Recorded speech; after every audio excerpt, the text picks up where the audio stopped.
ఈ సినిమా ఎంత ఖర్చు అయింది, బడ్జెట్ ఎంత, లేకపోతే బిజినెస్ ఎంత, కలెక్షన్స్ ఎంత, ఇవన్నీ పక్కన పెడితే హీరోగా సక్సెస్ అయ్యాడనేది మా అందరి అభిప్రాయం. నువ్వు కూడా ఈ సినిమా కలెక్షన్స్ ఏంటి, అది ఏమిటి ఏంటని కొట్టించుకోకుండా ఒక 25-30 ఏళ్ళు ఈ లెగసీని కంటిన్యూ చేసే వ్యక్తిగా నాట్ ఓన్లీ ఘట్టమనేని అభిమానులుగా వాళ్ళు, మీ తాతగారిది, మీ నాన్నగారిది, మీ బాబాయిది అందరి ఆశీర్వాదాలు ఇటు ఉన్నాయి.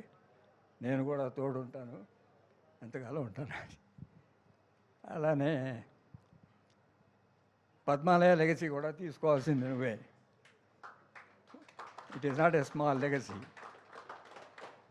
పద్మాలయ అంటే ఇక్కడ కృష్ణ గారి గొడుగులో ఉంటుంది, కానీ బాంబేలో కానీ ఓవర్సీస్లో కానీ పద్మాలయ చాలా ఉన్నత శిఖరాల్లో ఉంది. ఫ్యూచర్లో రిప్రజెంట్ చేయాల్సింది వాడి నువ్వే పద్మాలయ లెగసీని.